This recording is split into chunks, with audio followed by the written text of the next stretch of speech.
رحمت کن نظر بر حال زارم یا رسول الله. زی رحمت کن نظر بر حال زارم یا رسول الله. غریبم به نوایم خاکسارم یا رسول الله. غریبم به نوایم خاکسارم یا رسول الله. زی رحمت کن نظر بر حال زارم یا رسول الله. زی رحمت کن نظر بر حال زارم یا رسول الله.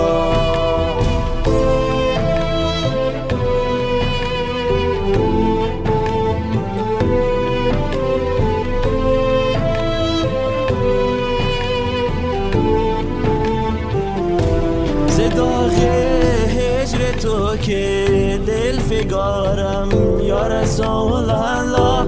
ز داغ هجر تو که دل فگارم یا رسول الله. بهاری سر چمن در سینه دارم یا رسول الله. بهاری سر چمن در سینه دارم یا رسول الله.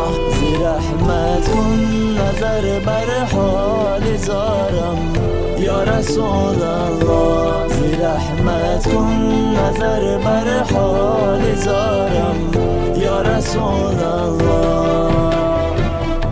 من نظر کردم با دنیا اصلی او غمخانه بود.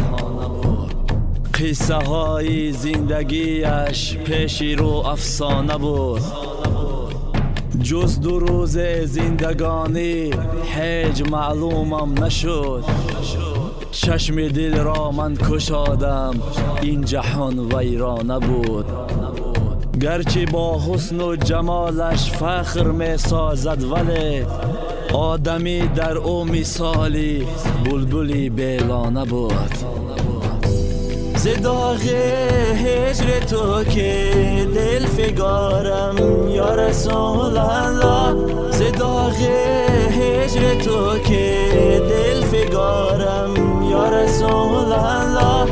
بهاری سر چمن در سینه دارم یا رسول الله. بهاری سر چمن در سینه دارم یا رسول الله. زی رحمت کن نظر بر حال زارم یا رسول الله. زی رحمت کن نظر بر حال زارم یا رسول الله.